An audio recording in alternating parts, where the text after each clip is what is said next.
Merci beaucoup, honorable député. La parole est à l'honorable député Samba Dang. Mohamed Aïb Dafé se prépare. Rebonjour, Madame la Présidente. Monsieur le Ministre, donc toutes nos salutations et toutes nos félicitations donc par rapport à ça. Et Monsieur le Ministre, donc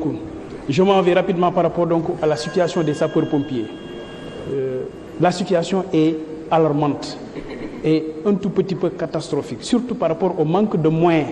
et au manque de considération salariale par rapport aux sapeurs-pompiers. Ça, c'est un plaidoyer qu'on fait et on ne cessera pas donc de faire ce plaidoyer-là par rapport à ça. Moi, je suis témoin oculaire à Fatick,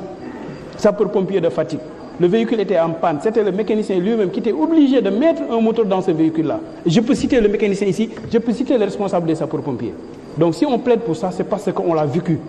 Nit ki bu fekkee day joxe bakkanam pour mu sauver la kooku dañ ko war a mën a jàppale ci lépp li nga xam ne da koy liggéey monsieur le ministre. Monsieur le ministre, le problème des actes et des arrêtés parce qu'il y a une incidence financière yaa ma ko gën a xam c'est pourquoi actes yi ak arrêtés yi di yeex ngir yàlla nga leen di jàpp leen ci parce que nit ki aussi mënut a nekk ci àll bi di liggéey ba bëgg a dee te actam arrêté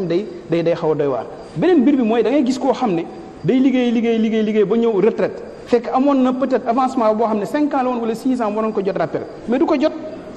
mais avant muy dem retraite war nañu ko mën a programmer fay ko rappel parce que loolu da koo ñaqam la donc monsieur le ministre loolu nañ ci taxaw. Monsieur le ministre, il faut une dématérialisation des procédures administratives. Durant le Covid, on a eu le télétravail, mais c'est pas légalisé. Donc on doit mettre ça dans le code du travail parce qu'on l'a expérimenté et ça nous a servi. Comme on l'a expérimenté, ça nous a servi. Am na njëriñ ci ñun nañ ko mettre dans le code du travail, ñu légaliser ko ba nga xam ne nit ñi nañ ko mën a kii parce que ça nous permet de moderniser parce que vous devez transformer donc le service public. Donc la rationalisation des institutions et organisations publiques afin de favoriser le rendement du service public. Il faut rationaliser la modernisation des méthodes de travail. Exemple, groupe La Poste. Si on l'avait modernisé avec les tchak-tchak et autres là, mais Poste du nekk faillite yàlla xam nañ du nekk faillite. Combien de personnes lañ mën a recruter par rapport à ça parce qu'on l'a pas modernisé dañoo taxaw di ko seetaan ba tey jii mu jëm foofu kon loolu da nga ko war a mën a jëlaat tous les métiers nouveaux là ñu moderniser ko dugal ko donc dans le groupe là La Poste. Le problème donc du CESTI da ngay dégg ñu ne école normale gars yi génn nañ recruter nañ leen nga dégg ñu ne ENA gars yi génn nañ recruter nañ leen mais CESTI da ngay génn kenn du la recruter mais ñu teg ko fan ñi génne CESTI dañ leen war a mën a recruter ñeneen ñi nga xam ne ñu ngi ci yeneen écoles yi aussi bu ñu génne dañ leen war a mën a jàppale recruter leen donc dans la fonction publique monsieur le ministre. La fonction publique locale il faut vraiment l'aboutissement donc de ce projet monsieur le ministre la fonction publique locale. Le recrutement des infirmiers sages-femmes et médecins dans la fonction publique dañ koo soxla surtout ñun ñi nga xam ne ñoo nekk ci àll bi. jàppale leen ñu ngir yàlla nañu recruter beaucoup de sages-femmes beaucoup d'infirmiers et beaucoup de médecins ñu yóbbu leen dans les zones rurales parce que ils en ont besoin. Donc monsieur le ministre par rapport donc au capital au transfert de capitaux donc on a vu que à chaque fois que on atteint donc l'objectif donc de la Banque mondiale immédiatement dañ koy changer au lieu ñu recruter dans la fonction publique on fait transfert de capital bu ñu defee transfert de capital ñu fay ñi nga xam ne donc ñoom ñoo nekk foofu mais Banque mondiale aussi nañ ñu bàyyi ñun tam ñu mën a recruter ay médecins et sages-femmes parce que loolu aussi dafa am solo ci askan wi donc loolu aussi war ngeen ko xoolaat bu baax a baax. Le recrutement des internes mais gis nga ENA ni mu nekkee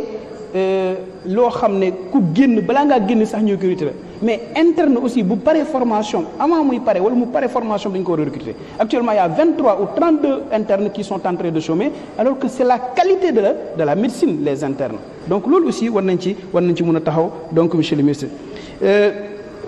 Les arrêtés et les actes qu'on voit dans le net dans Google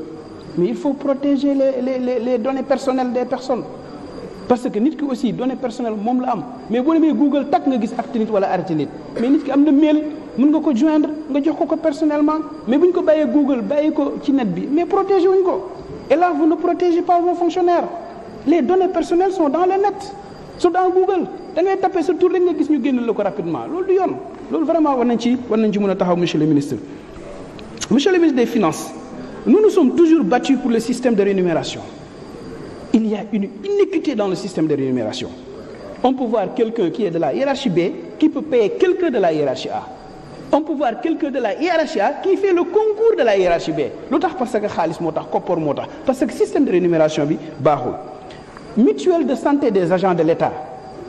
mais mutuelle boobu problème boobu yéen a ko gën a xam mu ngi seen table